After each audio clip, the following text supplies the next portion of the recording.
தமிழ்நாட்டுல வந்து சில வருஷங்களா வந்து கலெக்ஷன் ரிப்போர்ட் அப்படிங்கிற விஷயத்த வந்து நெறைய பேசுவாய்ங்க. இந்த படம் தான் அதிகபட்ச கலெக்ஷன் வந்துச்சு, அந்த படம் தான் அதிகபட்ச கலெக்ஷன் வந்துச்சு அப்படின்னு சொல்லி பேசிட்டு இருந்தாங்க. 2.0 தான் தமிழ்நாட்டுல இண்டஸ்ட்ரி ஹிட்டா இருக்கு. அதுக்கப்புறம் ஜெயிலர் படம் இருக்கு. அதுக்கப்புறம் தான் லியோ திரைப்படம் தான் பயங்கரமான கலெக்ஷன் பண்ணுச்சு அப்படின்னு சொல்லப்பட்டுக்கிட்டு இருந்தது.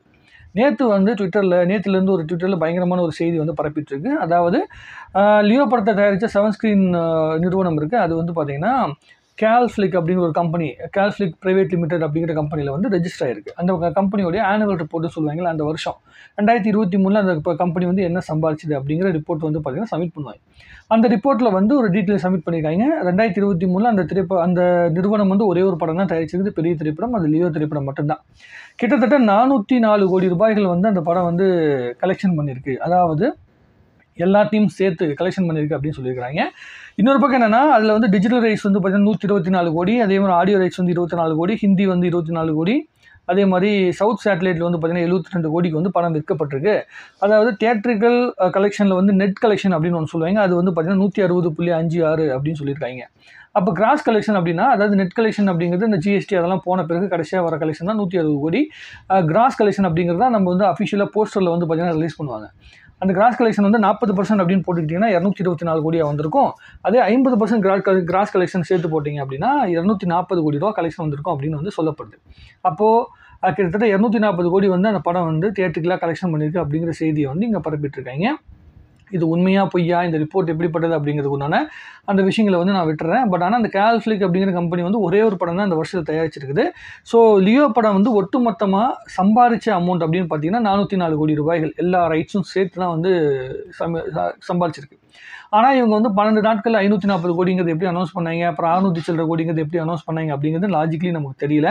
அதில் ஒரு சூட்சம் இருக்கா. இப்போ சன் பிக்சர்ஸ் மாதிரி ஒரு பெரிய கம்பெனி வந்து இதை அனௌன்ஸ் பண்ணுறாங்கன்னு வச்சுங்களேன், அவங்க வந்து இன்கம் டேக்ஸுக்கு பயங்கரமான பதில் சொல்லணும். ஏன்னா கார்பரேட் கம்பெனி அப்படிங்கும்போது ப்ரைவேட் லிமிடெட் அப்படிங்கும்போது அது என்ன, ப்ரைவேட் லிமிடெட் அந்த கேல்ஃப்ளிக் அப்படிங்கிற அந்த கம்பெனி பேரில் வந்து இந்த ரிப்போர்ட்டை வந்து ரிலீஸ் பண்ணியிருந்தாங்கன்னா 540 கோடி கலெக்ட் ஆச்சு அப்படிங்கிற ரிப்போர்ட் அவங்க ரிலீஸ் பண்ண மாட்டாங்க.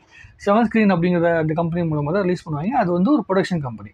அந்த ப்ரொடக்ஷன் கம்பெனி வந்து ப்ரொமோஷன் மெட்டீரியல் அது இதுன்னு நிறைய விஷயங்கள் பண்ணுவாங்க. ஸோ இன்கம் டேக்ஸில் கேள்வி கேட்டால் கூட நாங்கள் வந்து ப்ரொமோஷனுக்காக அதை பண்ணணும், நாங்கள் வந்து இந்த சேட்டலைட் ரைட்ஸ் இதெல்லாம் சேர்த்து போட்ட வந்த கிராஸ் கலெக்ஷன் தான் நாங்கள் சொன்னோம் அப்படிங்கிற மாதிரி ஒரு விஷயத்தை வந்து அவங்க பரப்பதுக்கான வாய்ப்புகள் இருக்குது. அதெல்லாம் இந்த கிராஸ் கலெக்ஷன்லாம் சேர்த்து போட்டோம்னா தான் அந்த 600 சில்லற கோடின்னு சொல்கிறாங்களே அது வந்து வருது. அப்போது இந்த படம் வந்து என்ன பண்ணுறாங்க அப்படின்னா, அப்படி போட்டால் கூட அந்த கிராஸ் கலெக்ஷனை போட்டால் கூட அந்த அவங்க சொன்ன 600 சில்லற அந்த மாதிரி கோடிக்குள்ளே வரவே இல்லை.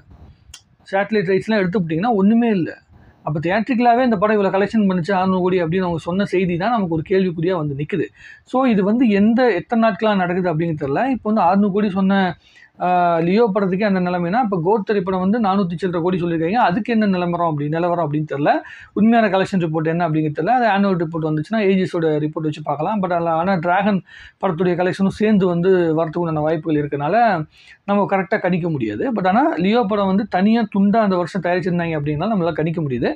இப்போது கரியரின் உச்சம் அப்படி இப்படின்னு சொல்லி இப்போ என்னன்னா நான் ரஜினி ரெக்கார்ட்ஸ் அப்படின்னு சொல்லி ஒரு ரெக்கார்டை சொல்லுவாங்க. அதாவது ரஜினி சாருடைய ரெக்கார்டை தவிர்த்து மற்ற ரெக்கார்டு தான் மற்ற பேர் பேசிட்டு இருந்தாங்க. ஒரு காலத்தில் விஜய் சாரும் அஜித் சாரோட ரசிகர்களும் சண்டை போட்டிருந்தாங்க. திடீர்னு ஒரு டைம் என்னன்னா, அந்த வாரிசு படத்துக்கு 300 கோடிங்கிற அந்த போஸ்டர் வந்து ரிலீஸ் ஆச்சு. அதுக்கு பிறகு லியோ திரைப்படம் மூலமாக 600 கோடிங்கிற ஒரு போஸ்டர் வந்து ரிலீஸ் பண்ணுறாங்க. ஸோ இந்த 2 போஸ்டருக்கு இடைப்பட்ட அந்த மனநிலைக்குள்ளே வந்து விஜய் ரசிகர்களும் இன்னும் ஆன்லைன் உலகமும் மாட்டிக்கிச்சு. ஸோ அவங்க என்னென்னா, ரஜினி சாரோடைய இந்த 2.0 கலெக்ஷன் ரிப்போர்ட்டை வந்து பார்த்தீங்கன்னா அப்படியே டவுன் பண்ணிகிட்டே கிடந்தாங்க. அதை சொல்லவே மாட்டாங்க எந்த இடத்துலையுமே. ஜெயிலர் படத்துடைய டிக்கெட் ரேட் வந்து டிக்கெட் ரேட்டுக்கும் லியோ படத்துடைய டிக்கெட் எண்ணிக்கை இருக்குல்ல, அது ரெண்டுக்கும் வந்து கிட்டத்தட்ட 20 லட்சம் டிக்கெட் வந்து டிஃப்ரென்ஸ். 20 லட்சம் டிஃப்ரெண்ட் இருக்குது. ஆனால் வந்து லியோ படம் வந்து ஜெயிலரோட அதிக கலெக்ஷன் அப்படின்றாங்க புக் மை ஷோவில். இப்போ வந்து பார்த்தீங்கன்னா கோட் திரைப்படம் வந்து 450 கோடி கிட்ட வந்து கணக்கு சொல்லிட்டு இருந்தாங்க, எல்லாரும் சொல்லிட்டு இருந்தாங்க. இப்போ என்னன்னா, கோட் திரைப்படத்துடைய ஒட்டுமொத்த பிஎம்எஸ் அதாவது புக் மை ஷோவுடைய டிக்கெட் ரேட்டு ப்ளஸ் டிஸ்ட்ரிக்ட் எல்லாம் சேர்த்துணும்னு வச்சுக்கோங்க. டிஸ்ட்ரிக்ட் அப்போ கிடையாதுன்னு நினைக்கிறேன். இப்போலாம் டிஸ்ட்ரிக்ட் ஆப்பில் வந்து சேர்த்து பார்த்தீங்கன்னா கூலி திரைப்படம் கிட்டத்தட்ட 5 மில்லியன் டிக்கெட் தாண்டிடுச்சு, 50 லட்சம் டிக்கெட் தாண்டிடுச்சு.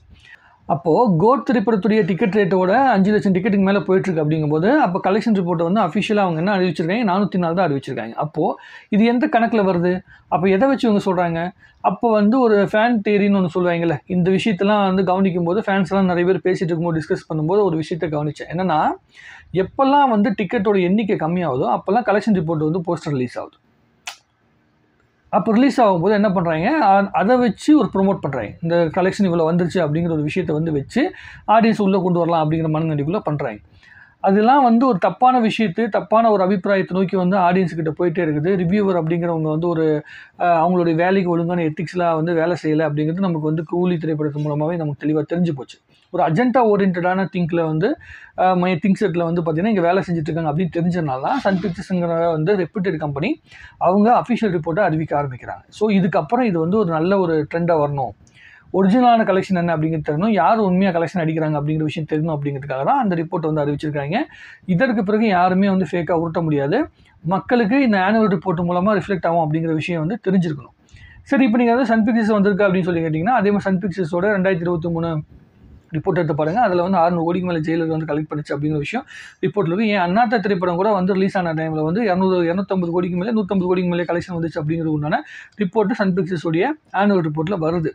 ஸோ அதெல்லாம் செக் பண்ணி பாருங்கள். ஸோ இப்போ இந்த நிறைய பேர் என்ன சொன்னாங்கன்னா, இந்த கேல்ஃப்ளிக் அப்படிங்கிற கம்பெனி பேர் தெரிஞ்சுன்னா முன்னாடியே நம்ம வந்து ரிப்போர்ட் வெளியிட்டிருக்கலாம், ஒரு வருஷம் தள்ளி போயிருக்க தேவையில்ல. இவங்க என்ன பண்ணுறாங்கன்னா, ஒரு சின்ன ஒரு கேம் பிளே நடக்குதுன்னு நினைக்கிறேன். எனக்கு புரிஞ்சதை நான் சொல்கிறேன். இப்போ செவன் ஸ்கிரீன் அப்படிங்கிற அந்த கம்பெனியோடைய அந்த பேரை மட்டுமே வச்சு நம்ம கவனிச்சுட்டு இருக்கோம். இதுக்குன்னு ஒரு பேரண்ட் கம்பெனி போட்டுக்கிறாங்க. அந்த கம்பெனிக்குள்ளே தான் அந்த ஒட்டுமொத்த என்ன சொல்கிறது, வசூல் சம்மந்தப்பட்ட மொத்த டேட்டாவும் அங்கே போய் சேருது. அது வந்து நமக்கு சரியாக தெரியாமல் போயிடுது. ஒரிஜினல் பேரண்ட் கம்பெனி என்னன்னு தெரியாமல் போயிருந்தனால நமக்கு ட்ராக்கிங் மிஸ் ஆகுது. இனிமேல் மிஸ் ஆகாது. ஸோ இனிமேல் ஒரு படம் தயாரிக்கிறாங்கன்னா அந்த படத்துடைய பேரண்ட் கம்பெனி என்ன, அது எந்த பேனருக்கு, அந்த எந்த பேரண்ட் கம்பெனி கீழே வந்து இன்னொரு கம்பெனி வருது அப்படிங்கிறத நோட் பண்ண ஆரம்பிச்சோம்னா தெளிவாக தெரிஞ்சு போயிடும். சன் பிக்சர்ஸ் மாதிரியான கம்பெனிக்கோ இல்லை வந்து லைக்கா மாதிரியான கம்பெனிக்கு தேவையில்லை. ஏன்னா அவங்க பெரிய அளவுக்கு கார்பரேட் கம்பெனி, அவங்களே கார்பரேட் தான். ஸோ அதனால் ரிப்போர்ட்டை வந்து தப்பாக சொல்லிவிட்டு அவங்க வந்து பார்த்தா இன்கம் டேக்ஸில் வந்து மறுத்து சொல்ல முடியாது. ஸோ அதனால் அவங்க அஃபிஷியல் ரிப்போர்ட்டை அவங்க வந்து என்ன சொல்கிறது, சென்சிபிளாக தான் அவங்க சொல்கிறாங்க. ட்ராக்கர்ஸ் வந்து கணிக்கிறத விட அவங்களுடைய ரிப்போர்ட் கொஞ்சம் கம்மியாக தான் இருக்கும் எப்பயுமே. ஆனால் இவங்க சைடு பார்த்தீங்கன்னா, இன்னொரு பக்கம் வந்து பார்த்தீங்கன்னா, இந்த லியோ படத்துக்குலாம் வந்து சமயத்துலாம் பார்த்தீங்கன்னா, ட்ராக்கர்ஸ் கணிச்சதோட எங்கேயோ ஒரு பீக்கில் வந்து பார்த்தீங்கன்னா கலெக்ஷன் ரிப்போர்ட் இருக்குது. அது எப்படி அவ்வளோ டீவியேட் ஆகும்? ஓவர்சீஸில் வர கலெக்ஷன் ஓகே, பட் ஆனால் இந்த தமிழ்நாட்டுக்குள்ளே வர கலெக்ஷன் வந்து எப்படி வந்து அவ்வளோ டிஃப்ரென்ஸ் வரும் அப்படிங்கிறது நமக்கு புரியல. இன்னொரு விஷயம் என்னென்னா, தியேட்டர் சங்க தலைவர்கள் இருக்காங்கல்ல, சங்கத்து தலைவரே வந்து என்ன சொல்கிறாப்புல அப்படின்னா, ஜெயிலர் திரைப்படம் தான் தமிழ்நாட்டிலே மிக அதிகபட்ச கலெக்ஷன் வந்து வந்திருக்கு, தியேட்டர்கள் கலெக்ஷன். வேறு எந்த திரைப்படமும் அதை வந்து ஓவர்டேக் பண்ணவே இல்லை அப்படிங்கிறது அஃபிஷியலாக அவங்க அழுத்தமாக சொல்கிறாங்க. லியோ படத்து மூலமாக வந்து சம்பாதிச்சதை விட ஜெயிலர் படம் மூலமாக தான் இங்கே அதிகமாக சம்பாதிக்கப்பட்டிருக்கு அப்படிங்கிறத அழுத்தம் திருத்தமாக சொல்கிறாங்க. ஏன்னா அந்த படம் 28 நாட்கள் வந்து தங்கு தடை இல்லாமல் ஓடிச்சு. கிட்டத்தட்ட 9 மில்லியன் டிக்கெட்ஸ் வந்து பார்த்தீங்கன்னா படம் வித்துச்சு. 90 லட்சம் டிக்கெட்டுக்கு மேலே வந்து படம் வித்துச்சு பிஎம்எஸ்ல மட்டும். ஸோ அவ்வளோ பெரிய ரெக்கார்டு வந்து பார்த்தீங்கன்னா அந்த படம் வந்து படைச்சுது. ஸோ ரஜினி சார் இப்போ தமிழ் சினிமா எப்படி இருந்துச்சுன்னா, என்னோட பாயிண்ட் ஆஃப் வியூலேருந்து நான் சொல்கிறது என்னென்னா, ஒரு நம்மளுடைய ஜென்ரேஷனுக்கு முன்னாடி ஒரு ஜென்ரேஷன் இருக்கிறாங்க, வசூல் சக்கரவர்த்தியாக ஒருத்தர் இருக்காருன்னு வைங்க.